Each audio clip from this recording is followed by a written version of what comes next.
Three, two, one.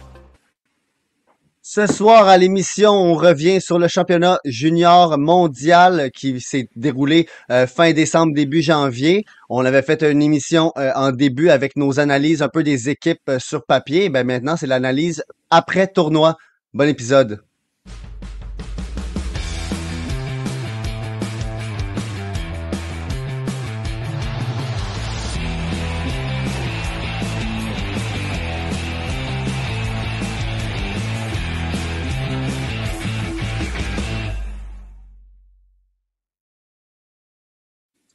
Bonsoir tout le monde, bonne année. Salut Renaud, bien content de te retrouver puis de partir cette année-là présent avec toi pour l'émission.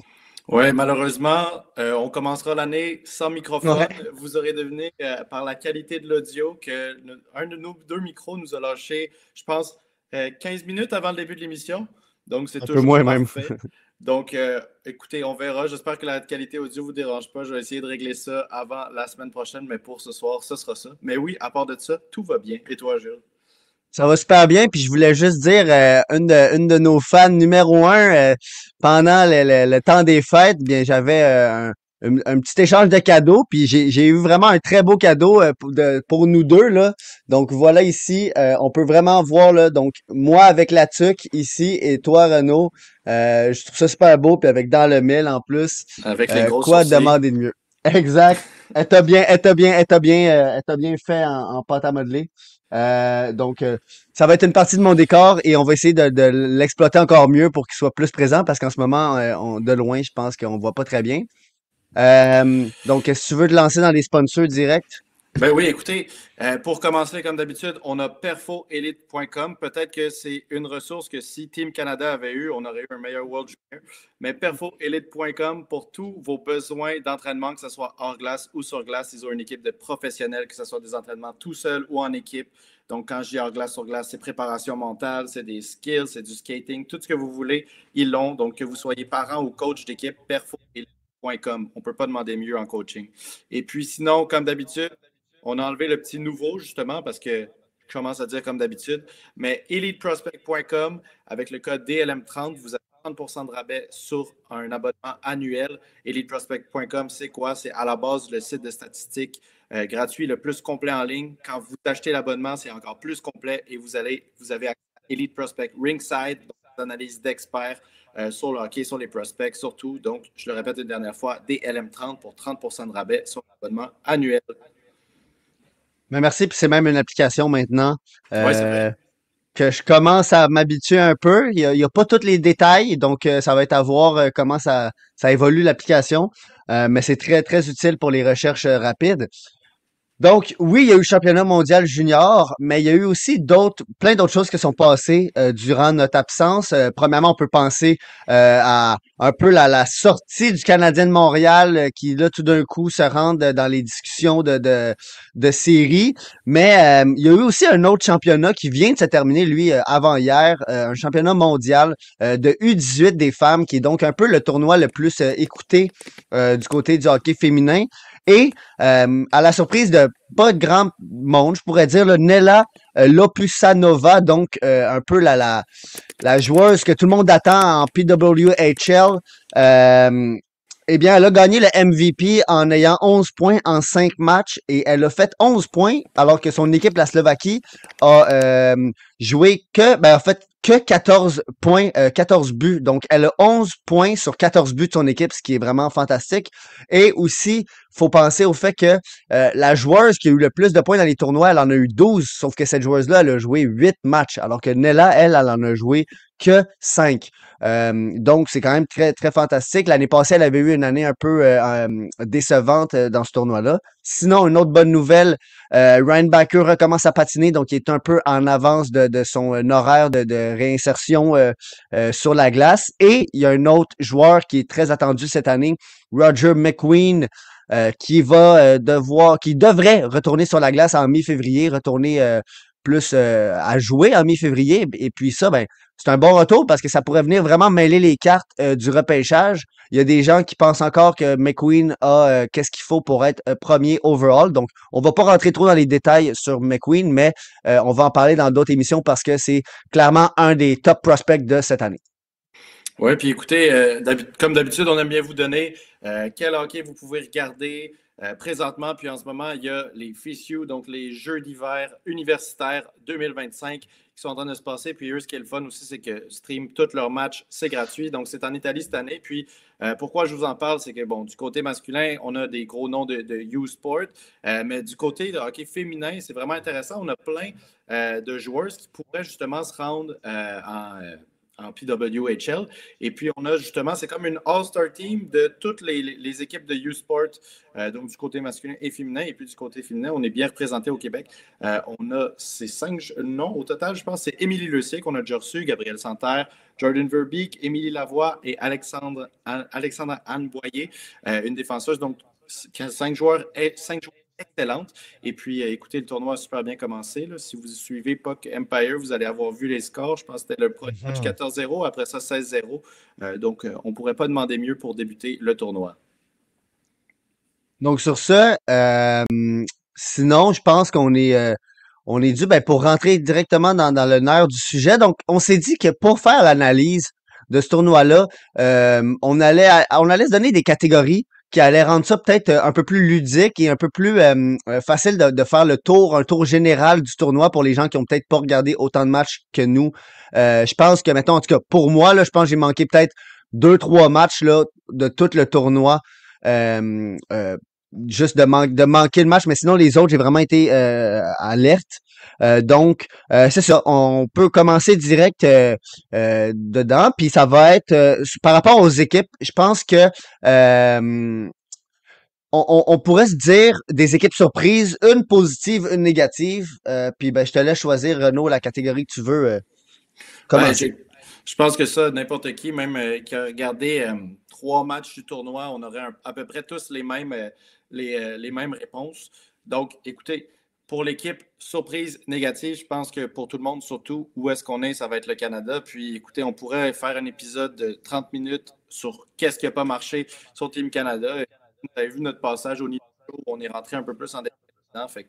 Puis avant le tournoi aussi, dans notre épisode de preview, on avait parlé un peu de c'était quoi nos soucis, puis finalement, il y a beaucoup de ces soucis-là qui sont rendus réalité. Donc, Ça s'en va, ouais. C'est ça, je veux pas comme recommencer à le même discours. J'ai l'impression d'avoir dit quand même pas mal beaucoup. Mais oui, je pense que ce serait difficile de trouver une plus grosse déception que Team Canada qui se retrouve même pas sur le podium. Tu sais, Team Canada a gagné la médaille d'argent, déjà, ça serait une déception. Mais là, même pas être sur le podium, c'est plus qu'une déception. Puis pour les 2 ans de suite. Oui, c'est ça. Ben, c'est ça aussi. Donc, il va y avoir des gros changements, à mon avis, à Team Canada. Et puis, pour l'équipe surprise positive, je pense qu'encore une fois, il y a beaucoup de monde qui aurait la même s'ils n'ont pas beaucoup regardé le tournoi. Puis c'est une équipe qu'encore une fois, on avait prédit qui serait bonne, mais qui a été même au-delà de nos attentes. Nous, la Lettonie, on se disait qu'avant le tournoi, il avait fait la stratégie de on ne va pas amener l'équipe la meilleure, on va amener plus des joueurs jeunes pour bâtir pour les prochaines éditions parce qu'on voit de l'Allemagne qui est un peu faible. On voit une édition où sûrement que le Kazakhstan va se faire éliminer. Donc, c'était un peu un gain. Finalement, cette équipe-là avait tellement de cohésion, tellement de chien, avait tellement le goût d'être là, tellement de grind qu'ils ont été capables de justement aller chercher une victoire contre le Canada. Puis, même quand ils se sont fait éliminer, c'est une équipe qui s'est battue jusqu'à la fin. Il n'y a pas eu de match facile contre la Lettonie. Puis ça, c'est surprenant. T'sais, on se serait dit que malgré le fait que c'est une équipe très prometteuse contre Canada, sur papier, Canada aurait dû complètement détruire cette équipe-là. Puis c'est pas du tout ça qui est arrivé. Personne n'a détruit la Lettonie. Ouais, puis même que la Lettonie ont perdu leur joueur le plus prolifique, le joueur qui comptait le plus de points pour eux avant de se blesser, justement. En fait, je pourrais dire, là, c'est Osmanis, mais que je vais parler plus tard dans le podcast. Là, en tout cas, de mon côté, je vais en parler plus tard. Mais oui, la Lettonie, je veux dire, ça fait partie aussi un peu de pourquoi le Canada, c'est une déception. Je veux dire, moi, j'ai adoré ce match-là parce que dans ces tournois-là, j'adore les underdogs. J'ai pas d'attachement à aucune équipe. Donc, le Canada, je suis pas plus content quand ils gagnent que déçu quand ils perdent. Là. Mais de voir une équipe comme la Lettonie, justement, se battre et être capable de gagner. Et même de la Lettonie, tu dis, ça n'a pas été facile pour aucun match, mais même en quart de finale contre la Suède, je veux dire, ça finit 3-2. Puis, Matejko a vraiment donné toutes les chances possibles à son pays de se rendre le plus loin possible dans ce match-là. la Lettonie, puis c'est ça, on en avait parlé dans le podcast avant le tournoi. Et ce qu'on aimait, c'est que justement, ils étaient bâtis pour cette année, mais aussi pour l'année prochaine et même l'année d'après, donc 2026 et 2027. Et ils ont vraiment bien fait, donc on peut vraiment se dire qu'ils vont bâtir sur des très bonnes bases. Et moi, si je pouvais rajouter une équipe qui est décevante, puis t'en as parlé un peu, mais c'est l'Allemagne. Parce que oui, nous deux, on avait parlé que l'Allemagne, on s'attendait pas à grande chose. Mais là, l'Allemagne était vraiment une équipe dans un tiers à part, je trouve, dans un tiers vraiment inférieur à toutes les autres équipes. Donc, on, oui, c'est sûr que quand tu as l'édition avec Studula, Peterka puis Reichel, tu peux pas t'attendre aux mêmes résultats que maintenant. Mais je les ai trouvés vraiment mous. Je les ai trouvés vraiment pas une équipe digne d'être tu sais, de représenter cette nation-là, qui est quand même une nation avec une grande ligue professionnelle. Là. On s'entend, là. Le Kazakhstan, je pense que c'est déjà juste bien qu'ils ont été capables de marquer autant de buts. Ouais, puis juste qu'ils Mais soient là. puis juste qu'ils soient là, mais l'Allemagne, c'était comme quasiment que je trouvais qu'ils méritaient de se faire reléguer parce que comment tu fais pour jouer autant pas présent? Puis je veux dire, la Suisse aussi a pas été incroyable, mais la Suisse, il y a eu quelques joueurs qui se sont un peu plus démarqués, je trouve. Puis tu sais, même oui, en Allemagne, en tout cas, tu vas en parler tantôt d'un joueur en particulier, puis je pense que ça a été le meilleur joueur, mais sinon, c'est ça, je trouve que l'Allemagne a eu un tournoi très difficile. Dans les mêmes peut-être cordes, là, on va y aller avec des joueurs surprises. On en a 3 chacun. Ouais. Les joueurs surprises, en tout cas pour moi, c'est pas nécessairement des joueurs qui sont pas bons de base. Je pense, juste des joueurs qui ont surperformé ce qu'on s'attendait d'eux ou qui sont ressortis du lot. Donc, je vais te laisser commencer avec tes joueurs surprises. Ouais, c'est ça. Écoute, je sais pas si on en a qui s'interchangent, mais écoute, je vais te donner mes 3, puis on en discutera après. Mais tout d'abord, je pense que moi, c'est celui qui m'a le plus sauté aux yeux. Puis encore une fois, comme tu dis, c'est pas des joueurs qui à la base étaient poches, puis qui après ça deviennent bons.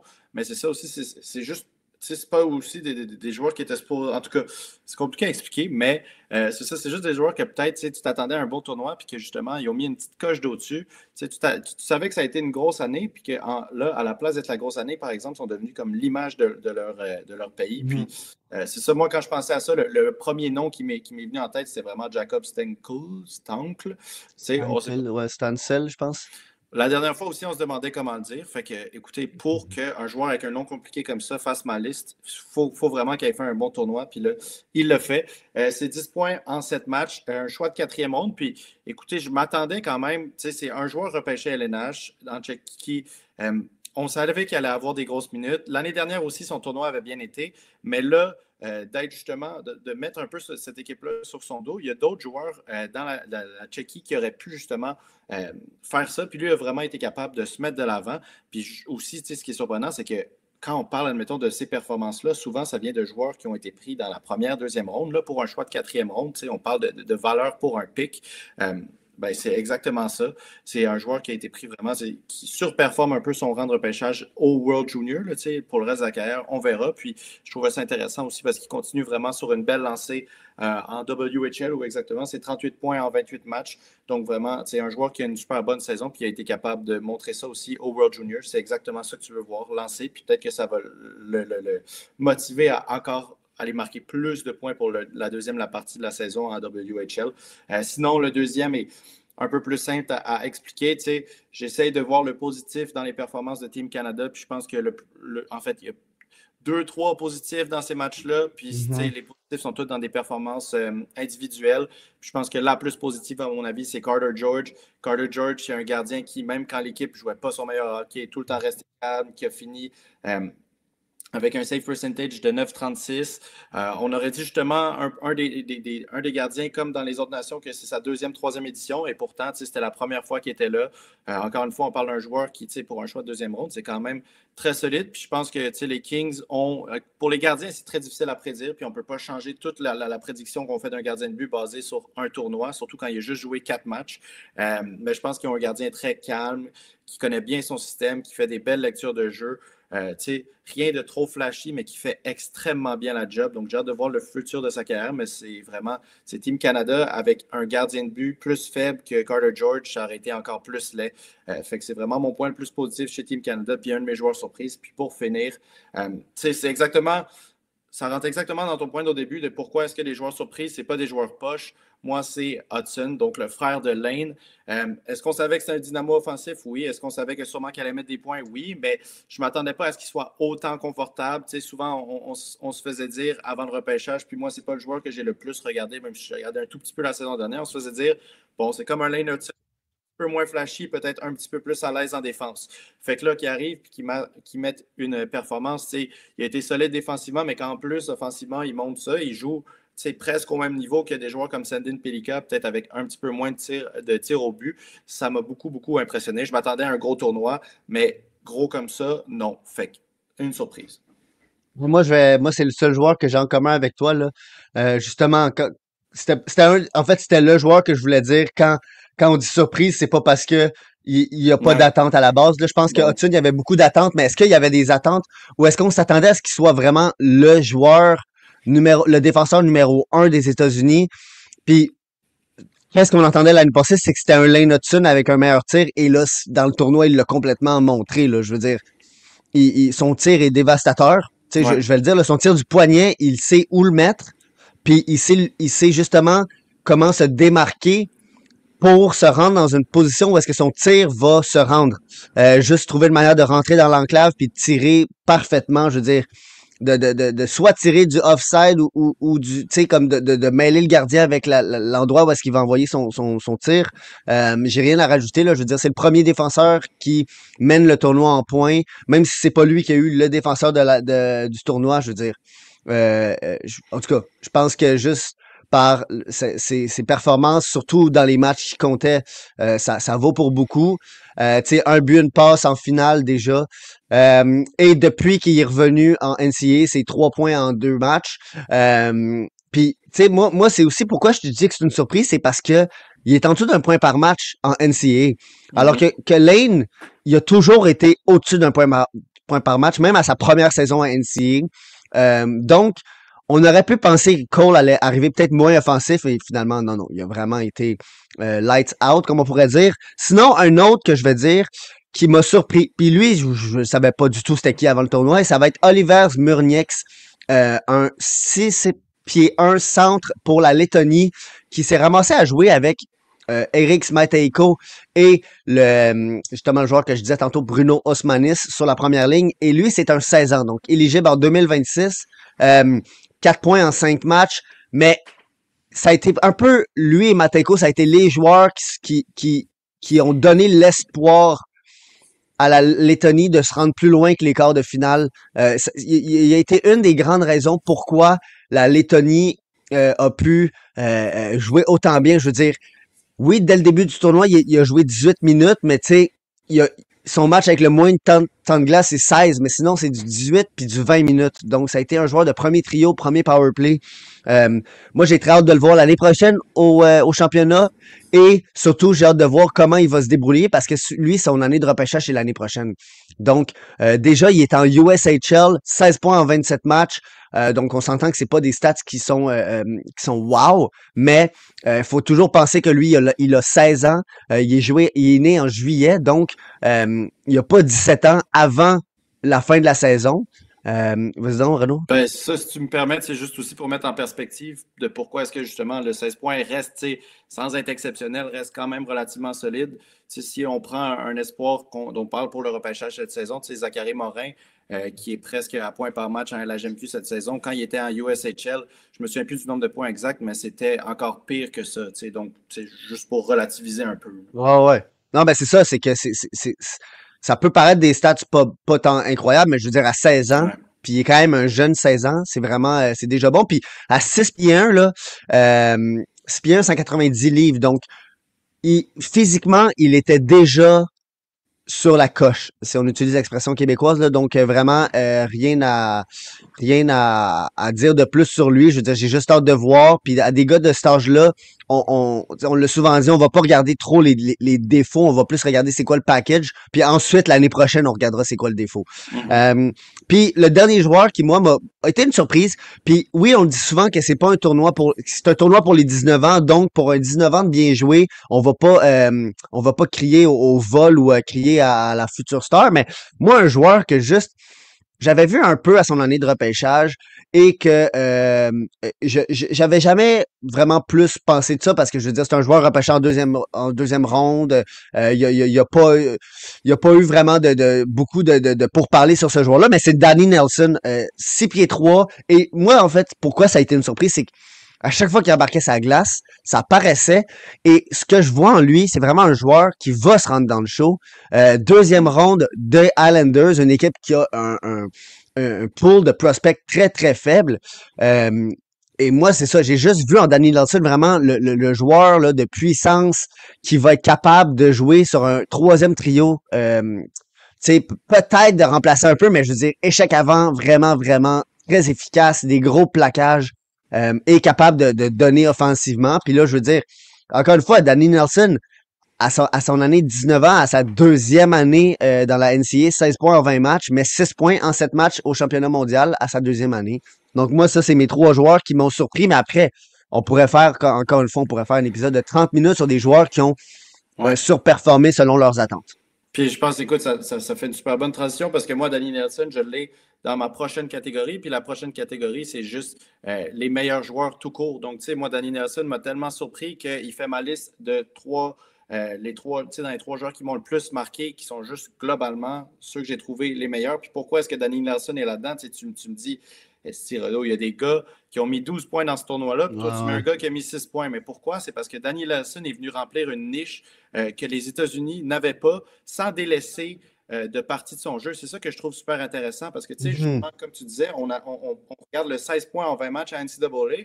OK, tu t'attends à un gars qui va venir au tournoi, qui va jouer des minutes de bottom six, puis qui finalement, tu sais, va amener un petit aspect rugueux, juste pour dire, parce que les États-Unis n'avaient pas vraiment ça dans leur équipe. Finalement, tu as un gars qui, à chaque fois qui est sur la glace, oui, il est rugueux, oui, il est solide, oui, il utilise super bien son 6 pieds 2, mais qui est aussi capable de te mettre des buts. On l'a vu faire des finishings incroyables.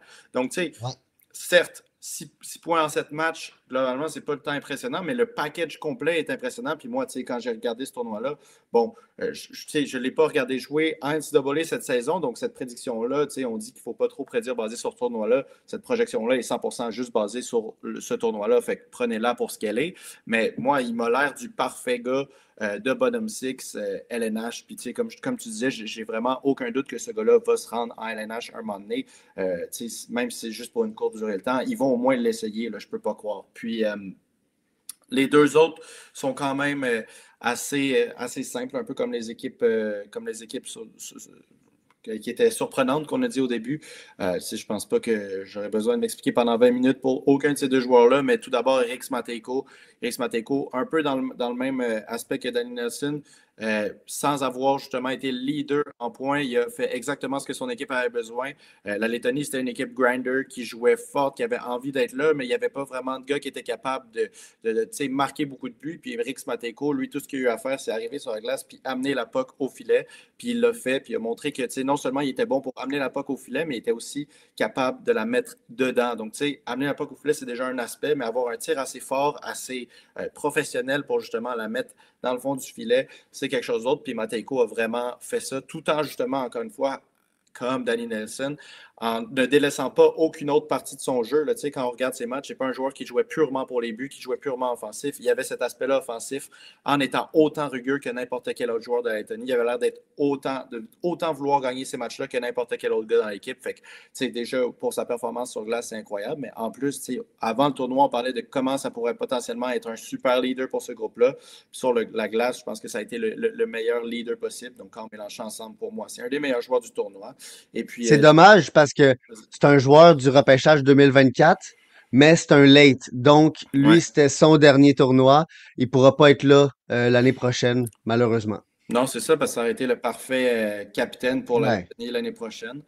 Ouais, puis en plus, avec les autres joueurs qui vont sûrement être repêchés ou qui vont avoir grandi, ça aurait comme été juste un complément ben pas un complément, là, ça aurait été une pièce maîtresse encore plus importante pour cette équipe-là. Là.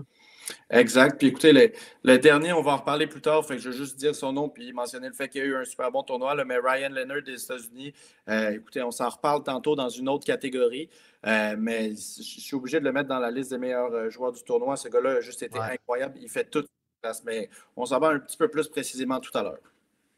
Ouais, ben c'est ça. Mais moi, je me suis pas creusé la tête pour les meilleurs joueurs, là, je veux dire. Euh, oui, on peut regarder les stats, puis ça serait juste ces joueurs-là que j'ai pris, mais c'est aussi juste parce que ces joueurs-là ont été les dominants. Je veux dire, Cole Hudson a été un des meilleurs joueurs, c'est indéniable. Mhm. ASP a été un des meilleurs joueurs, c'est indéniable. Je veux dire, Sandin Pelika, j'ai vu beaucoup de conversations entre des fans du Canadien, des Sens et whatever, avec des fans de Détroit, et je pense que Détroit ont raison d'être hype sur Sandin Pelika. Euh, est-ce que ça va être le prochain à la Hudson là, qui débarque et qui a déjà une place assurée sur le top 4 et qui prend encore plus de galons et qui devient un joueur sur le top pairing? Je peux pas en ce moment dire que c'est impossible. Je veux dire, Sandin Pelika, il est pas tant plus grand que les Hudson, mais il y a tellement un côté two-way. Je pense qu'il va faire moins de points que les Hudson dans la Ligue nationale, mais il va être peut-être plus utile all around. En tout cas, je veux pas commencer à créer de débats trop, mais ASP, je comprends pourquoi Détroit et leurs fans s'attendent à une grosse update ou un gros upgrade quand ce joueur-là va débarquer. Je veux dire, avec Sider et Edvinson, ça fit parfaitement. Là. Puis en plus, les trois auront joué en Suède dans leurs années juniors et en début de carrière professionnelle. Donc, ça va être une belle défense pour le futur. Sinon, ben moi, c'est ça. J'étais allé avec Leonard puis Perrault parce que Mhm. Perrault, c'est des gars de 19 ans. Fait que, tu sais, encore une fois, c'est normal que ce soit dans les meilleurs, mais je veux dire, on va en parler plus tard de Leonard, mais Perrault, là, je veux en parler plus tard aussi, mais je veux en parler maintenant parce que c'est fou comment c'est peut-être le joueur avec les mains les plus agiles du tournoi, avec la vision du jeu la plus développée ou en fait surdéveloppée. Je veux dire, on dirait des fois il fait des passes que seuls nous, en train de regarder la game à la TV, pourraient savoir que cette passe-là va se faire ou que cette passe-là est à faire. Tu sais, des passes proches du filet qui fait blindside, qui s'en va directement sur la palette de son joueur. Puis je veux dire, il est gros, il est tough à tasser. Son coup de patin, c'est plus du tout un problème là, en ce qui me concerne. En tout cas, là, c'est pas un joueur que tu dis, mais son coup de patin. Non, non. Je veux dire, ce gars-là va se rendre en Ligue nationale. Puis on en parle tantôt de ce côté-là. Ouais. Puis Fait que eux, là, ouais, vas-y. je trouve quand même aussi un côté intéressant là-dessus de parler à quel point c'était un peu un cadeau des dieux, là, comme on dit, cette première ligne-là des États-Unis, là, que ces gars-là, non seulement se complètent autant bien, mais passé la première moitié de la saison à jouer ensemble. Là. Je pense que quand tu arrives dans un tournoi comme ça, si tu peux justement aller fitter des gars qui ont déjà un petit peu de chemistry ensemble, puis surtout aux États-Unis, il y en a plein qui ont joué pour le là, fait qu'il y a déjà ça à la base, mais qu'en plus, ces gars-là jouent au niveau collégial ensemble. Higgins, Leonard, Perrault. Oh, c'est tellement un gros boost, puis on a vu cette chemistry-là au tournoi. Ah oui, oui, puis c'est ça, je veux dire, un des sujets que je veux parler tantôt dans l'autre catégorie, mais c'est qu'est-ce que ça va avoir l'air, ces gars-là séparés, parce que là, ça fait 2 ans qu'ils travaillent, qu'ils jouent ensemble. L'année passée, ils ont joué avec Will Smith, puis cette année, ils jouent avec James Higgins. Ouais. À voir, à voir. Euh, Ben là, pour la prochaine catégorie, écoute, je te laisserai la présenter, mais je pense qu'on a pas mal le même nom là-dedans. Ben, ouais, vas-y donc. Ben là, pour le gardien du tournoi, moi, écoute, j'ai mis Rimpinen de la Finlande. Ouais. Écoutez, il y a d'autres gardiens qui ont fait des super belles performances, mais Rimpinen de la Finlande, 9,33, puis ils sont rendus jusqu'en finale. Fait que il faut donner le respect. Tu sais, admettons, c'est ça qui lui a donné la coche de plus au-dessus de quelqu'un comme Carter George. Il a joué plus de matchs, puis ils sont allés plus loin. Puis tous les matchs, il a été constant. Il a été un des meilleurs joueurs sur la glace. Fait qu'est-ce que tu veux de plus d'un gardien, là? C'est ça la vraie question. Puis regardez là ici, j'ai un clip que je vais vous montrer. Donc ça, c'est une des raisons de pourquoi nous écouter, parce qu'on peut vous aiguiller et vous faire montrer des aspects de certains joueurs ou de certaines équipes que personne d'autre en parle. Donc je vous fais rouler ça et ensuite on en discute. Puis juste un truc que j'ai noté là qui est intéressant, puis que c'est vraiment après, encore une fois, c'est les goalers. Donc on ne sait pas qui va commencer. Ouais. Mais quand on regarde juste les stats, parce que là, je vais être bien franc, j'ai pas analysé des matchs de ces goalers-là dans la Liga. Euh, Il y a Noah Valley qui lui était un goaler l'année passée avec la Finlande. Il y a Kim Saarinen qui lui est un joueur qui a été repêché par Seattle. Mais ces deux gars-là ne vont pas très bien en ce moment dans la Liga. Mhm. Le troisième gardien, non repêché, il y a 18 ans, c'était un 2006, donc il était éligible au repêchage de l'année passée, Petteri Rimpinen. Et lui, ce qui est intéressant, c'est qu'il est 6 pieds, donc on se demande pas pourquoi il n'a pas été repêché. Les gardiens en bas de 6 pieds 2, ils sont à peine regardés. Mais lui, avec son équipe dans la Liga, il a 9-16 de save percentage, 11 victoires, 5 défaites, 7 en prolongation. Donc, c'est c'est juste un truc que je lance de même. Est-ce que ça va être une surprise et ça va être Rimpinen qui va prendre les devants puis qui va être le gardien de confiance? Donc, je finissais en disant qu'est-ce que ça va être le gardien de confiance? Eh bien, je pense que j'avais vu juste. Rimpinen a joué tous les matchs de la Finlande. Les deux autres gardiens n'ont même pas vu une minute d'action, ce qui est très rare dans un tournoi international comme ça, parce que souvent, quand les équipes vont jouer peut-être contre le Kazakhstan ou l'Allemagne, des équipes de plus faible classement, l'équipe ou le coach va décider d'envoyer un deuxième goaler pour reposer. Mais Rimpinen a tout joué et il mérite vraiment ce trophée-là. Je pense qu'à un certain moment du tournoi, il y avait Feldbergs, donc le gardien de la Lettonie, qui méritait Ouais. son nom dans la discussion. Là, quand même, 9,29 de pourcentage d'arrêt, 3,13 buts en moyenne à louer. Et sinon, ben c'est ça, moi j'ai parlé aussi de Carter George. Je veux dire, s'il y a bien une chose du Canada qui a bien fonctionné, c'est les gardiens de but. Même Jack Ivankovic, l'espoir du repêchage 2025, le cinquième meilleur gardien nord-américain selon la centrale de scouting, a bien joué aussi. Mais donc, c'est ça. Rimpinen a vraiment été excellent. Et même depuis le tournoi, ben là, on le voit dans des listes de repêchage et on le voit tranquillement devenir un nom plus intriguant pour les équipes de la Ligue nationale. Donc, ça m'étonnerait vraiment pas qu'il sorte cette année. Puis encore une fois, c'est un goaler de 6 pieds, mais je veux dire, en ce moment, on regarde Dustin Wolf avec Mm. un pourcentage d'arrêt incroyable et qui a Saros. tout pété dans la AHL. Saros.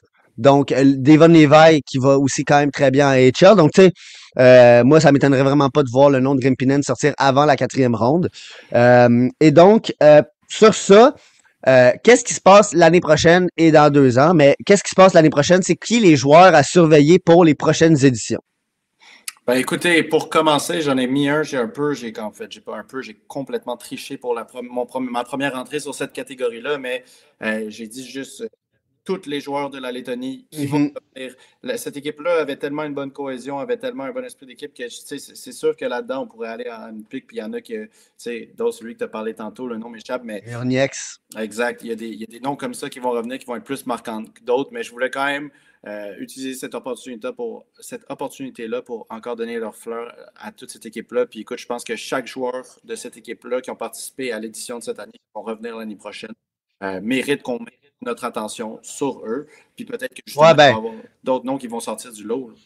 ben c'est ça, mais moi quand j'ai vu que tu avais mis les joueurs de la Lettonie, je t'allais mettre 3, 4 noms là, juste pour que les gens puissent regarder un peu plus s'ils veulent. Donc c'est ça, bon, je l'ai dit, Murniex, Olivers, Murniex, mais sinon il y a Bruno Osmanis qui est à voir, un autre attaquant, Rudolf Bergsals, je veux pas le prononcer mal, mais c'est de même que ça sort. Un autre 16 ans. Sinon, il y a aussi Rottenais, un défenseur que j'ai vraiment très, très aimé voir. Darrell Uljankis, un espoir des Ducks d'Anaheim, 7e ronde. Donc, il y a des gars là. Il y a vraiment des gars qui sont sortis, qui vont être là l'année prochaine. Donc, je suis totalement d'accord avec toi pour les joueurs de la Lettonie. Sinon, pour les autres, j'ai été un petit peu moins underground, là, si on peut dire ça comme ça. Donc, tout d'abord, McKenna. McKenna, je trouve qu'il a été super mal utilisé par Team Canada, qui a vraiment pas été utilisé à son plein potentiel, là. J'imaginais si l'année, admettons, on avait eu Connor Bedard, on l'avait utilisé comme ça, à quel point est-ce que les gens auraient été en furie. Kevin McKenna, en plus, c'est comme incompréhensible. C'est pas comme si, quand il y avait eu des chances, il démontrait pas que justement il pourrait en avoir plus. C'est un joueur qui aurait pu avoir beaucoup plus de charges cette saison. Puis je pense que l'année prochaine, ça va être son année de repêchage. C'est sûr qu'il va être repris pour World Junior, à moins qu'il y ait une blessure ou peu importe. Puis que, il va avoir un énorme rôle. Puis ça va être vraiment, ça risque d'être potentiellement le MVP de l'année prochaine parce que ce gars-là, quand on le regarde dans sa ligue, c'est pas juste comme un excellent joueur. C'est un joueur qui a l'air d'être un ailier de franchise pour la LNH. Je pense qu'en ce moment, dans le monde de la CHL, on en a deux là, qui sont vraiment à cette qualité-là. Tu as Landon Dupont puis tu as Gavin McKenna. Puis écoutez, de l'avoir si peu utilisé cette saison, écoutez, au moins, ça nous met pas pour l'année prochaine, mais je pense que l'année prochaine, Gavin McKenna va vraiment montrer tout ce qu'il peut faire. C'est une option facile à prendre, mais je ne peux pas en parler quand on parle de qui regarder l'année prochaine. Sinon, un autre joueur que j'ai noté là-dessus, c'était Victor Eklund. Lui, écoute, on s'en reparle aussi un tout petit peu plus loin. On parle plus de cette année, mais dans l'optique de l'année prochaine, pourquoi j'ai mis ce nom-là? C'est que cette année, son premier World Junior, il vient pour ajouter un petit peu plus de support, un petit peu plus de jeu off the puck à l'équipe suédoise qui en ont eu grandement besoin. Même si à la fin de la journée, ils n'ont pas gagné. Ils ont fait un petit peu mieux que le Canada, mais bon, je pense qu'il y a beaucoup de leurs fans qui ont été déçus de leur performance. On ne l'a pas vu en finale. Mais j'ai hâte de voir, moi, vraiment, ce gars-là, si l'année prochaine, il va être capable d'être un des piliers de l'équipe parce qu'il y a forte chance que l'année prochaine, ça soit sa dernière s'il est là, mais je ne pense pas que c'est un gars qui va faire la LNH dès l'année prochaine. Mais bon, s'il est au World Junior, ça va être sa job de prendre la rondelle, de créer les jeux et puis justement d'aller vraiment mettre des points, d'être plus un meneur d'attaque alors que cette année, il était plus en position de support. Fait que j'ai hâte de voir qu'est-ce que ça va donner. Puis je pense que ça va en dire beaucoup sur quel genre de joueur il va être dans le futur, ce prochain tournoi-là. Ben, McKenna, l'utilisation qui a été faite de ce gars-là, en tout cas, c'est, c'est vraiment décevant parce que je veux dire, c'est un gars qui, ça fait longtemps qu'on en entend parler, que les fans juste, qui sont même pas tant fans de prospect, savent c'est qui Gavin McKenna.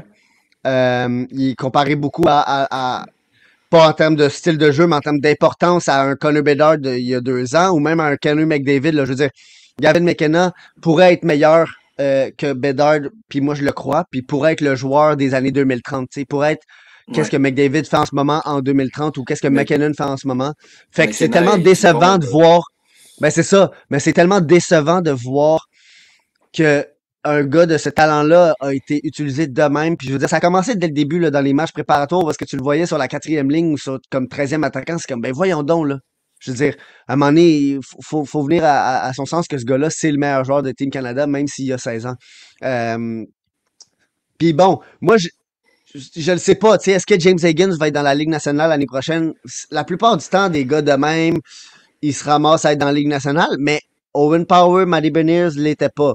Donc, ça pourrait être un joueur que j'ajoute à regarder, mais tu sais, lui, il a eu un très bon tournoi, là, 9 points en 7 matchs. Une très bonne édition pour lui, même si il a quand même été peut-être le plus silencieux de des trois joueurs, là, mais je veux dire, moi, un gars qui patine comme ça, qui a pas peur de rentrer au centre, qui a une vision du jeu de ce type-là, et qui est capable de la mettre dedans. Je suis pas trop inquiet là, avec son futur dans la Ligue nationale. Est-ce que c'est un Célébrini? Je pense que c'est quand même une très grande marche, là. Mais un petit peu en dessous de ça, je pense que c'est juste dès l'année prochaine, je le vois dans la Ligue nationale. Donc c'est pour ça que je l'ai pas mis dans les joueurs à surveiller pour les prochaines éditions. Ouais, pareil. Donc, pour la prochaine catégorie, les joueurs non repêchés, mais de 18 ans et plus. Donc, les joueurs que c'est pas leur première année d'éligibilité. Donc, ben, je vais commencer avec Rimpinen. Je pense que Rimpinen, c'est juste un joueur à voir à se faire repêcher cette année. Et là, l'autre que je vais parler, je sais pas à quel point il va être repêché parce que c'est quand même un joueur euh, qui a pas tout pété. C'est pas un joueur qui, dans sa ligue junior en ce moment, éclate tout. Mais c'est Léo Braillard. Donc, 19 ans, 5 pieds 11. Il est pas nécessairement gros, là, 175 livres à peu près, là, si je me rappelle bien. Un peu en dessous d'un point par match dans la WHL avec Lethbridge. Mais depuis le retour du tournoi, il y a 5 points en 5 matchs. Donc, ça pourrait peut-être être un signe d'une comment dire, de l'ascension. Mais Braillard, je dois dire que c'était le meilleur joueur de la Suisse. Ouais. Et que justement, j'ai aimé le voir. Puis c'est un joueur que des fois, on le sait jamais. Ça peut être des gars qui se ramassent à soit jouer dans la ligue, dans la top ligue en Suisse, et 2-3 ans, ils se ramassent dans la AHL Ligue nationale.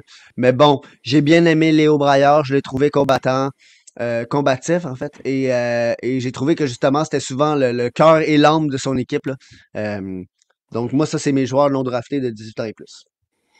Ouais, puis écoutez, moi j'en ai juste un à ajouter, là. C'est comme la perle rare dans l'Allemagne, là, si je peux dire ça comme ça. Julius Sumpf, Écoutez, en tant que tel, 7 points en 5 matchs, c'est pas la performance la plus impressionnante, mais quand on considère que l'Allemagne était comme un trou noir d'offense, Mhm. ça reste impressionnant. Puis ce qui est cool avec Julius Schumpf, oui, tu sais, c'est un gars qui va avoir 20 ans cette année, donc on ne parle pas d'un gars qui va aller être repêché, à s'attendre à voir son nom sortir au repêchage 2025. C'est vraiment un gars que s'il il se joint à votre équipe préférée, ça va vraiment être par voie de contre ECHL ou AHL, puis après ça, il se prouve, puis après ça, il va dans la.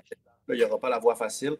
Mais lui, ce qui est intéressant, c'est que tu mélanges cette bonne production-là offensive à un peu comme j'avais mentionné plus tôt, là, par rapport à d'autres joueurs, mais avec un gabarit physique impressionnant, un gars qui sait comment l'utiliser.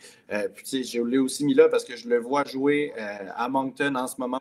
Ouais. Puis, c'est vraiment un des gars qui est parfait pour encadrer Caleb Desnoyers. C'est vraiment une des présences vétéranes qui est les plus importantes dans la ligue, je pense. Il performe super bien à Moncton. Vraiment un leader dans cette chambre-là. Avec l'Allemagne, on a vu une équipe justement complètement désolante. Puis, on voit quand même ce gars-là de chaîne à travers ça. Fait que je pense que, selon moi, là, si on devait m'amener à prédire, je suis pas mal sûr que ce gars-là devrait être correct pour trouver un contrat AHL pour l'année prochaine. Puis, au moins un try-out parce que je pense qu'il va finir sa saison comme étant quand même quelqu'un qui est trop bon pour la ICHL. Je pense que ce qu'il Ah fait, oui, ce oui. qu'il a fait au ça va vraiment montrer pourquoi est-ce que justement il devrait avoir un spot en HL. Je ne dis pas avec le Rocket, je ne dirais pas non, mais je ne sais pas si c'est exactement l'équipe où il y a un trou pour ça. Mais c'est une grande ligne aussi la AHL. Puis j'ai aucun doute qu'il va au moins jouer quelques matchs là-dedans. Ils vont au moins l'essayer. Ben, s'il est pas dans AHL, moi je le vois dans la DEL, là, donc la première Ben ligue oui. d'Allemagne, dans le sens que il a le gabarit, comme tu l'as dit, c'est un bon leader en junior, puis je pense que l'Allemagne va tout faire pour le ramener dans leur ligue. Donc s'ils trouvent pas de preneur ici, mais moi ça m'étonnerait qu'ils prennent pas de preneur en Ouais. AHL. Je veux dire, c'est un joueur qui a pas des statistiques incroyables en junior, mais qui est juste capable d'être un bon joueur complémentaire pour être capable d'avoir une carrière en HL. Après, dans la Ligue nationale, ça, c'est toujours. C'est le genre de joueur que c'est un peu. Ça va dépendre dans les mains de qui il tombe. Donc, est-ce que ça tombe est-ce qu'il tombe dans une organisation qui est capable de venir exploiter son plein potentiel? Est-ce qu'il va être capable d'aller trouver qu'est-ce qu'il faut pour devenir un joueur bottom six dans la Ligue nationale? Encore une fois, désolé pour les problèmes techniques, là. J'espère Ouais. que vous êtes capable de comprendre nos phrases au final. Mais Ouais. là, en tout cas, Renaud, toi, de ton côté, ça va depuis quelques minutes, là. Donc, ben, depuis le Ben, début, pas mal, là. c'est ça. Écoutez, d'habitude, on entend pas mal la même chose que moi j'entends. Donc, je sais, c'est juste des petits bugs. Écoutez, je sais que Ah ça ouais. devrait pas empêcher de comprendre ce qu'on dit, mais bon, pour les gens qui nous écoutent purement audio, désolé vraiment pour cet épisode-là. On se remet là-dessus la semaine prochaine. Puis, écoutez, pour ajouter à ton point sur Julius Schmidt, si je voulais de comparaison, là, on pourrait voir justement un cas à la Théo Rochette si jamais il n'arrive pas à avoir de contrat en AHL. Comme quand on parle de. Il n'y a comme pas le fit pour lui en ECHL. Il est comme un peu trop bon pour cette ligue-là. Fait que si jamais il n'y a pas de place en AHL, c'est ça. Pourrait le voir quelques années, faire ses preuves, puis après ça, si Théo Rochette, on s'attend à ce que peut-être qu'il revienne avoir en AHL. Ouais. Fait que, à Vous voir. l'aurez entendu ici en premier. C'est ça. On a l'exclusivité, c'est mon bon ami. Non, pas en tout. Mais écoutez, là-dessus, on arrive dans la section pour le repêchage 2025 et le repêchage 2026. On va avoir plusieurs joueurs là-dedans dont on va avoir déjà parlé un petit peu plus haut. Écoutez, j'ai plusieurs noms dedans. Il y en a que je voulais passer rapidement. Donc, c'est Rempinen, on a fait son éloge tantôt. Mais c'est ça, c'est un nom qu'on pourrait s'attendre à voir sortir au repêchage cette Mhm. année. Je voulais parler des deux Slovaques aussi qu'on avait parlé dans notre épisode de Ouais. pré-repêchage. Jan Chovan, l'attaquant slovaque qui finalement finit avec 2 points, a quand même une bonne physicalité. Écoutez, on a dit que c'est un gars que justement, sur ce stage-là, pourrait vraiment se faire un nom. Finalement, il a juste montré qu'il était bon dans ce qu'il savait déjà bien faire. On s'attendait à une présence physique. Il est bon physiquement. Fait que peut-être que quand on parle des rounds un petit peu plus basses, donc la 5, 6, 7e, admettons, ça pourrait être le type de joueur que tu prends parce que tu penses que ce joueur-là pourrait être sur un bottom 6. Je pense que ça ne serait pas un pas du tout. Puis c'est un gars qui, à la fin de la journée, il connaît son rôle. Tu sais, tu veux pas que le gars de 6 pieds 2, il pense que ça soit Connor McDavid puis qu'il essaie de tout faire pour prouver parce que c'est un Mhm. tournoi où il sait qu'il y a beaucoup de scouts. Il savait qu'il était là pour la physicalité, le grit. Malheureusement, il n'a pas réussi à en montrer plus, mais juste ça, ça pourrait être assez pour qu'on entende son nom au repêchage. Et puis, leur deuxième, c'est, j'y vais lentement, là, Radio Djelic. Radio Radivojevic. c'est ça. Lui, c'est un défenseur qui est un peu plus excitant. Donc, lui, on aurait pu s'attendre à vraiment une surprise au tournoi cette année. C'est vraiment quelqu'un qui aurait pu se mettre haut sur les listes des gens. Finalement, je le trouve très peu efficace en défense. C'est pas un. C'est pas le pire défenseur que vous avez, que vous avez vu de votre vie, mais quand il joue contre des attaquants qui sont plus grands que lui, il se fait souvent surclassé. Il a vraiment de la misère à empêcher les joueurs de prendre des tirs, de créer des chances. Puis en offense, écoutez, on doit dire il joue quand même contre les meilleurs joueurs de son âge au monde, mais même contre les pays un peu moins bons, avec un peu moins de gros noms, je l'ai trouvé. Je n'ai pas trouvé que c'était un joueur qui avait beaucoup, beaucoup d'impact. Donc lui, à mon avis, c'est sûr qu'on va le voir sortir au repêchage cette année. C'est juste qu'il y aurait vraiment pu être s'il y avait eu, admettons, un énorme tournoi, peut-être pas autant bon qu'à la Hudson, mais un petit peu moins quand même. Quelqu'un qui est capable d'aller mettre 5, 6, 7 points puis d'être efficace. Défensivement, on aurait pu, peut-être qu'il aurait été sur la lèvre de beaucoup de personnes comme étant potentiellement deuxième ronde, fin de première ronde. C'est un type de défenseur qui est quand même à la mode, si j'ose dire, en ce moment. Puis finalement, écoutez, on a vu ce qui était un peu pour de vrai. C'est un beau projet, mais on est vraiment loin du résultat final, ou bien peut-être que justement, c'est juste que le résultat final est moins intéressant que ce qu'on pensait. Euh, Sinon, écoutez, il y a d'autres gros Puis noms. attends, je veux juste dire parce que qu'est-ce que tu as dit pour Jan Choval, moi c'est la même chose que j'ai trouvé pour Tomáš Pobešal, Mhm. qui est un joueur aussi justement que ce que j'ai aimé, comme tu l'as dit, c'est un gars qui euh, je- ce que j'ai aimé puis ce que j'ai pas aimé, c'est en gros c'est que je pense que pour Pobešal, il aurait pu avoir moyen de voir plus que qu'est-ce qu'on voyait déjà dans sa ligue. Je trouve que il est resté dans le style grit, le style aller chercher, aller déranger l'adversaire, alors que peut-être que ce que j'aurais aimé voir un peu plus de lui, c'est peut-être le côté plus talentueux, plus finesse. Est-ce qu'il l'a? Je sais pas. Mais c'est ça que j'aurais peut-être voulu voir pour me dire, OK, c'est un gars qui peut vraiment être dans la première ronde du repêchage. Mais donc, j'ai rien à rajouter vraiment sur les autres, là. Je veux dire, Radivojevic, c'est un gars que ça fait quand même quelques années qu'on en entend pas, on en entend parler. Puis je peux comprendre parce que il est excitant, tu sais. Quand il a la Ouais. rondelle, pis il fait des trucs, c'est excitant, mais c'est pas comme un Hudson où est-ce que il va te faire 30 bonnes actions puis 20 mauvaises. Lui, c'est plus l'inverse. Il va t'en faire 30 mauvaises, 20 bonnes. Donc, c'est un peu un déficit au final, là. Puis, écoutez, moi, je vous parlais quand même d'un gars que je pense mon préféré pour le repêchage cette année, mis à part Higgins, que j'ai vu jouer. C'était Victor Eklund avec la Suède. On en a parlé un petit peu tantôt. Là, tantôt, j'ai donné un peu plus, comme quand on fait une analyse, c'est quoi les objectifs, qu'est-ce que je veux que quel sommet j'aimerais ça que ce joueur atteigne pour justement montrer. Mm. Il y a des listes où il est 4, 5e. C'est quand même très, très haut, surtout dans un repêchage qui est où quand on parle du top 32, peut-être que le top 32 n'est pas tant deep, mais on parle d'un top 8 qui est quand même chargé. Donc, pour se faufiler une place là-dedans, il faut quand même un joueur avec un plafond quand même haut, quand même excitant. Victor Eklund, j'ai adoré son jeu off the puck. Est-ce que c'est le joueur le plus imposant physiquement? Non, mais c'est pas un joueur qui a peur. C'est un joueur qui n'hésite pas à aller pousser, même si ça ne marche pas tout le temps. Bon, là, son jeu avec la rondelle, c'est la partie que j'ai dit que je voulais qu'il s'améliore. Je ne le trouve pas vraiment horrible, mais on ne voit pas vraiment la même confiance qu'il y a en Suède. En Suède, on voit un joueur qui peut vraiment se promener avec la rondelle dans la zone offensive. Là, on n'a pas vu ça, mais encore une fois, la Suède avait une équipe quand même chargée. Il était vraiment là pour être un joueur de style support. Donc, ça m'étonnerait que le message de son coach, ça soit Hey Victor, va prendre la rondelle puis montre ce que tu peux faire. Je pense que c'est vraiment fondamentalement fait bien les fans de une, une belle phrase, ça. Puis, écoute, je pense que ça, il l'a fait. Maintenant, le seul bémol avec Victor Eklund, que moi, je dis ça en étant comme un gars qui adore Victor Eklund, c'est vraiment un de mes coups de cœur pour le repêchage cette année. C'est juste que je ne sais pas à quel point est-ce que, selon moi, quand tu vas chercher un gars dans le top 5, tu veux un gars qui a le potentiel d'être une star, peut-être superstar. Tu veux quelqu'un qui peut aller faire des équipes d'étoiles, qui peut aller produire, qui n'a pas vraiment de grosses lacunes. Puis Victor Eklund, c'est un excellent joueur de support, mais est-ce que ce que tu veux aller faire avec, admettons, ton cinquième choix au repêchage, c'est aller chercher un excellent joueur de support. Non, moi, je pense que tu veux vraiment plus quelqu'un qui va être le driver de ta ligne, quelqu'un qui va pouvoir faire premier et deuxième centre ou bien être un ailier exceptionnel. Tu ne veux pas vraiment aller chercher quelqu'un qui va juste compléter ta ligne. Tu veux quelqu'un qui va mettre cette ligne-là sur ton dos, à mon humble avis. Attends, il y a quelque chose à rajouter là-dessus. Je veux dire, je l'ai bien aimé, mais c'est ça, c'est toute une affaire subjective, mais en tout cas, c'est peut-être un des rares joueurs où est-ce que tu peux te dire, tu vois le talent, tu vois la physicalité, est-ce que tout va se coller dans la Ligue nationale? Puis moi, c'est ça mon gros point d'interrogation. Fait que j'ai hâte de voir. Moi, j'ai pas tant à rajouter, là, je veux dire, des joueurs plus jeunes, là, je veux dire, il y en a tellement, puis tu sais, Ben, on, les on autres, pouvait... les autres gros, de toute façon, on en a pas mal parlé. Là. McKinnon, on en Ouais, c'est ça, parlait puis on va en parler tantôt. plus tard. On va en Puis parler dans d'autres...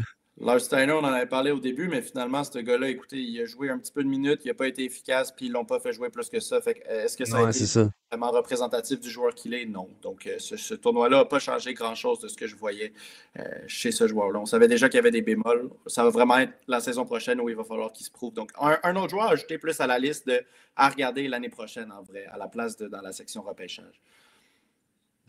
Puis ben pour notre dernière catégorie pour le tournoi, donc c'est les joueurs qui sont les plus NHL ready. Donc les joueurs qui vont soit jouer en fin de saison après leur saison NCAA ou leur saison junior dans la Ligue nationale ou qui vont jouer dès l'année prochaine. Donc c'est qui les gars qu'on pense qui sont dans la Ligue nationale dès octobre 2025 et des joueurs qui ne passeront pas par la AHL. Donc un Lane Hudson par exemple, un joueur qui saute cette étape-là parce que l'équipe juge qui doit commencer dans la Ligue nationale, sinon ça serait une perte de temps. Puis bon, je vais y aller avec un facile là, pour commencer. Callum Ritchie, je veux dire, c'est un joueur qui a déjà joué dans la Ligue nationale, 4 matchs avec l'Avalanche. Puis dans Team Canada, même s'il n'a pas tout pété, tu peux voir que c'est un joueur qui n'a rien à faire dans la AHL. C'est un joueur qui, physiquement, il est complètement mature, il est prêt.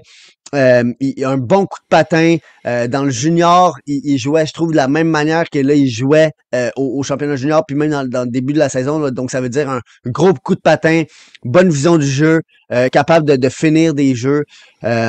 Puis après, bon, sans étonner, Ryan Leonard et Gabriel Perreault, je pense que c'est deux gars que je vois même pas toucher un peu à la glace de leur équipe AHL. Et sinon, ben, il y en a un qui va étonner, mais je pense que aussi en regardant l'équipe dans laquelle il est, mais moi je pense que Easton Cohen ne sera pas dans la AHL, ne sera pas avec les Marlies en octobre 2025. Je pense que ce gars-là se rentre direct dans le line-up des Maple Leafs. C'est peut-être le joueur qui a été le plus détesté depuis que je suis ce tournoi-là, mais je pense qu'Easton Cohen, au final, est prêt pour la Ligue nationale. Et je ne pense pas que tout ce qui est des problèmes de selfish, de égocentrisme là et tout, je pense pas que ça va se reproduire dans la Ligue nationale. Puis c'est pas vraiment un problème dans le junior là, avec London. En tout cas, de ce que j'ai entendu puis de ce que j'ai vu, ça m'a pas l'air un joueur qui a ce problème-là. Puis il est combatif, il est fort sur ses patins, même si des fois, peut-être son petit problème, c'est que on dirait que des fois, il est pas capable de prévoir les coups que les défenseurs ou les attaquants de l'autre bord vont le donner. Ça fait 2-3 matchs là que je regarde de lui, que je le vois se faire vraiment frapper open ice hit. Mais sinon, moi, c'est ça. Je pense que ça, c'est peut-être le plus celui qui me donnerait le plus d'argent si je bettais, parce que je pense que c'est pas assuré, mais Cohen, je le vois pas faire les Marlies.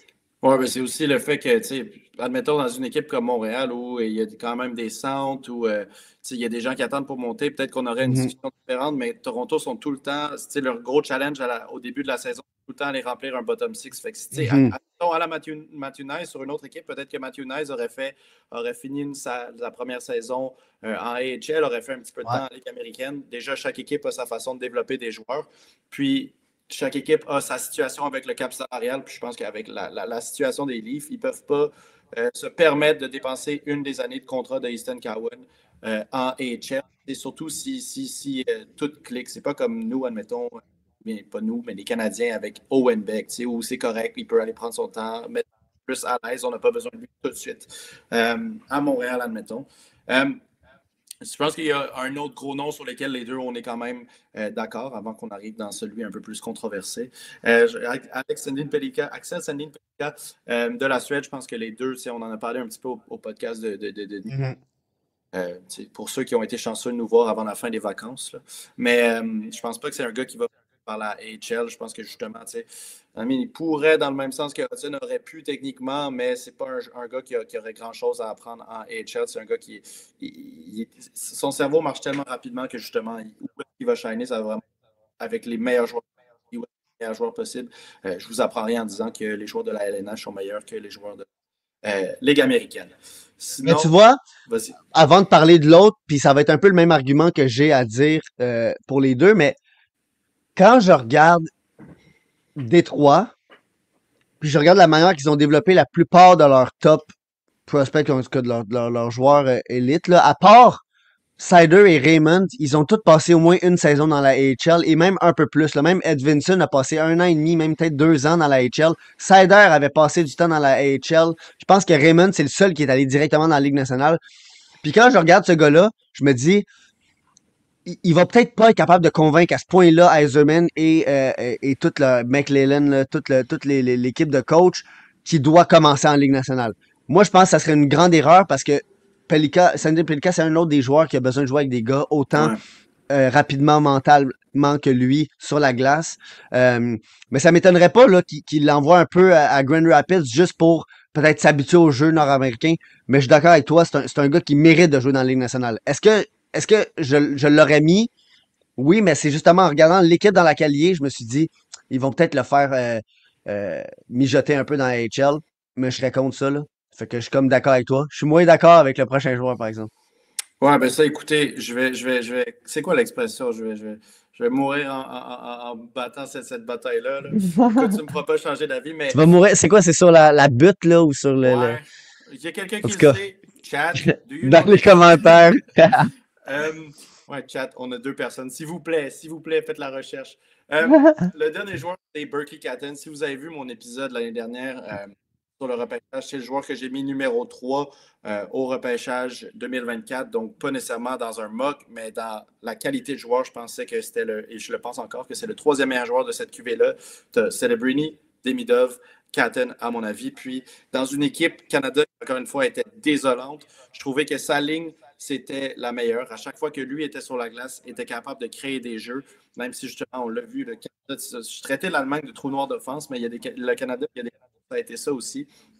Puis malgré ce fait-là, Catton était capable de build des jeux. Je pense que le gros défi qu'on va lui ça va être la physicalité, mais le niveau de jeu qu'il joue, puis la vitesse auquel il prend des décisions, la qualité de lecture de jeu qu'il a, je pense qu'il va être capable de compenser pour ça en LNH pour le petit manque de physicalité. Puis qu'encore une fois, c'est un joueur que si tu veux vraiment le voir shine, ça va vraiment être avec justement des joueurs qui pensent autant rapidement que lui, qui sont capables de justement aller compléter ses jeux.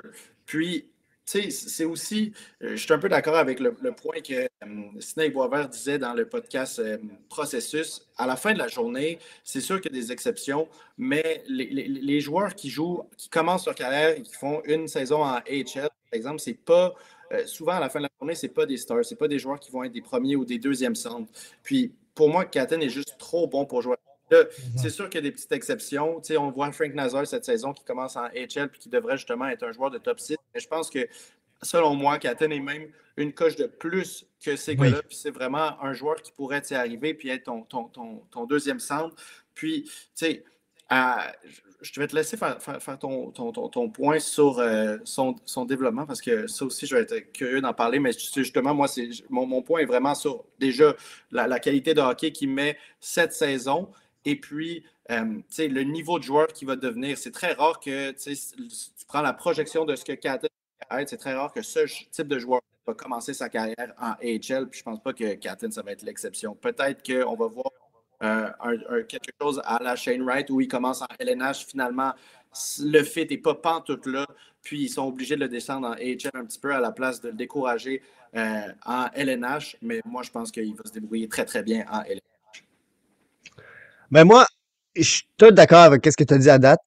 Puis j'ai aussi trouvé ça très intéressant, le segment où est-ce que Snake Boisvert parlait de justement un peu l'historique de combien de matchs dans la HL et qu'est-ce que ça veut dire pour la carrière du joueur. Donc, que la plupart des stars qui ont joué dans la HL, c'est que quelques matchs. Ouais. C'est pas une saison ou plus. Puis je pense que Berkeley Catton, c'est un de ces joueurs-là qui ne va pas jouer énormément dans la AHL, mais que je ne mettrais pas ma main au feu pour dire qu'il va jamais jouer dans cette ligue-là. Premièrement, l'organisation dans laquelle il est. La Seattle, encore une fois, comme Détroit un peu, à part Matty Beniers, qui eux, ils l'ont fait, ils ont fait jouer Beniers dans la NCAA une année de plus après son repêchage. Là, ça se peut que je me trompe totalement. On dirait que tout d'un coup, j'ai j'ai une hésitation, là. Mais si je me rappelle bien, c'est peut-être leur seul prospect qui directement, oui, c'est ça, il a passé sa deuxième année sa première année après le repêchage dans la NCAA. Puis Shane Wright, même affaire. Ty Cartier, bon, on sait que c'est pas le même rang de sélection, là, mais tu sais, Ty Cartier, c'est aussi un joueur qui a passé là. Riker Evans, bon, c'est une jeune franchise, mais à date, tous les jeunes ont passé dans la AHL, à part Matty Beniers, qui était un deuxième overall. Cadden, je vais pas mentir en disant que je ne vais pas m'imprégner de son jeu au championnat mondial junior pour la simple et bonne raison que je trouve que ça serait aller chercher des bébites pour rien, parce que quand tu joues dans une équipe qui ça fonctionne à ce point-là pas, c'est dur de faire comme ouais, ok, mais il l'a bien joué. C'est un peu dur là, parce qu'à un moment donné, il faut que tu trouves faut juste, je pense, faut juste effacer l'édition de Canada cette année et se dire bon, peu importe le joueur, ça va pas impacter son futur. Mais Catton, moi, mon plus gros problème, c'est que depuis le junior, je trouve il est encore dans le junior, là, mais depuis son année de repêchage, je trouve qu'il y a plusieurs choses qui ne se transposent pas dans la Ligue nationale. Souvent, c'est sa manière de rentrer dans les zones dangereuses que je trouve que dans la NHL, il va juste se faire tasser en 0.5 secondes. Puis ça, oui, c'est sûr, ça vient avec le fait que c'est un 5 pieds 10, 174 livres. Et ce qui me fait penser un peu à un genre de Will Smith cette année, que bon, San Jose, ils ont personne d'autre, puis ils ont pas de pression de gagner, mais Seattle, ils en ont un peu plus. Donc, ça m'étonnerait pas que l'année prochaine, Catton, il débarque et que pour gagner des matchs, Seattle le fasse jouer en AHL avec les Firebirds pour pas perdre de temps avant de gagner des matchs dans la NHL, puis peut-être attendre 15-20 matchs, puis faire monter Catton quand il a un peu plus compris c'était quoi le jeu physique, puis qu'est-ce qu'on s'attendait de lui comme un pro. Mais comme tu dis, Renaud, je veux dire, son skill level, tout est niveau NHL. Puis dans le junior, je veux dire, c'est juste dominant. T'sais, c'est comme 116 points l'année passée, puis il s'en va sur une saison de 100 points avec une dizaine de matchs de moins. Là. C'est tout simplement dominant. Puis moi, je l'aime énormément, le Berkeley Catton, mais c'est juste que c'est ça, il y a des petits trucs que je me dis, tu sais, à quel point c'est transposable. Je veux dire, là, bon, il a fait 7 points dans son match avant-hier ou avant-avant-hier, là. Donc, tu sais, je suis qui pour dire qu'il va pas jouer dans la Ligue nationale directement, mais on dirait qu'il y a plein de critères ou plein de petits éléments qui me font dire ce gars-là pourrait passer par la HL. Ben moi, Berkeley Catton, pour répondre à ce point-là exactement, c'est que oui, des fois, on le voit faire une entrée de zone. Je pense que c'est le type de joueur qui est assez intelligent et assez bon en lecture de jeu pour savoir justement utiliser le fait qu'il est en junior. Donc, par exemple, là, on voit des joueurs là, qui retournent à leur année D+1 en junior, puis qui font des trucs qu'ils savent qu'ils ne pourront jamais faire en LNH. Puis que c'est pour ça aussi que, admettons, quelqu'un qui met 100 points en junior, tu ne peux pas dire, hey, ça va mettre 100 points en LNH. Il y a des choses qui marchent en junior puis qui ne marchent pas, mais il y a des joueurs qui, eux, dépendent de ces choses qui ne marchent pas, un peu à la Romano, là, Anthony. Qui a été pris. Excellent. Je ne dis pas qu'en 6e ronde, moi, c'est un risque que j'aurais pris comme Vancouver. Je pense qu'ils sont allés le repêcher, mais à la fin de la journée, c'est un joueur que quand tu regardes ses points, ou bien Florian Jacquet aussi, c'est un bon exemple de quand il joue en junior. Il y a beaucoup des buts qu'il marquait, puis Romano, il y a beaucoup des points qu'il met, que c'est des choses que tu peux juste faire en junior, puis c'est pas une situation où ce joueur-là est juste assez intelligent pour aller utiliser cette faille-là du hockey junior, puis d'utiliser justement le skill qu'il y a de plus. Tandis que quand je regarde Berkeley Catton jouer, je me dis pas comme OK, c'est un joueur qui dépend exactement de ces failles-là dans le jeu pour aller marquer ses points. Puis, écoute, je voulais aussi comme répondre à pas un commentaire, mais une réplique qu'on pourrait me donner là, quand on parle de Wright et de une critique. Ouais, peut-être des gens qui pourraient dire, hey, mais Seattle ont été complètement, ils vont potentiellement avoir été complètement traumatisé avec les débuts de Wright en LNH. Fait Mhm. qu'il fait la même chose. Puis Wright a été pris encore plus haut que Catten. Moi, pourquoi est-ce que je dirais quand même que, tu sais, à la fin de la journée, il y a la prédiction, je ne sais pas, mais parce que selon moi, il devrait quand même prendre ce risque-là, c'est que la différence de joueurs entre Wright et Catten, je pense que finalement, Wright, à la base, on s'attendait à un joueur physique qui est vraiment un dynamo offensif aussi, qui est capable un peu de tout faire, puis qui est un peu ton centre numéro un par excellence. C'était ça le cas pour lui quand on voulait le mettre numéro un. Finalement, quand on est arrivé en LNH, puis cette saison, ça reste un joueur excellent, mais on se rend compte que c'est peut-être plus un joueur solide de middle. Il a tous ces atouts-là, mais sans que sa production offensive ou son flair offensif soit élite. Versus justement Catten, je pense que justement, il y a cette petite coche-là de plus qui va le différencier. Tu sais, Shane Wright, il a besoin que tout clique pour qu'il soit utile à son équipe. Versus Catten, si à la fin de la journée, il arrive puis il y a une première saison à la Benson, bon, peut-être pas autant mauvais en production, mais c'est à la Benson où on voit des grosses failles dans son jeu, mais en production offensive, il est capable de montrer ces flashs-là. Je pense que ça va être assez pour le garder en LNH. Puis pour qu'il soit utile à Ça, l'équipe. mais ça va être à voir, mais t'as un bon point quand même dans l'aspect de ça, c'est peut-être un truc que quand je vais regarder dans quelques années, puis je vais revenir dans ces matchs de draft que je vais faire. Ah oui, ok, c'était pas des jeux transposables, mais c'est pas un joueur qui dépend sur ces jeux-là. Puis mettons, je vais y aller d'un exemple complètement extrême, là, mais McDavid, quand tu regardes ses jeux puis ses points dans le junior, tu pourrais vraiment te dire, ben non, ça va pas se faire dans la Ligue nationale, mais il le fait. Fait que Caton, je suis quand même d'accord que c'est un joueur qui pourrait contourner ça puis juste le faire dans la Ligue nationale. Mais c'est juste qu'à date, en ce moment, je trouve que c'est un joueur qui est trop frêle pour être capable de les faire parce que veut pas, oui, avec avoir le patin puis les mains qu'il a, peut faire qu'il rentre au centre comme il le fait, mais c'est juste encore, c'est ça. Faut voir à quel point est-ce qu'il est capable de maîtriser ça. Mais parce que Catton, si ça clique, là.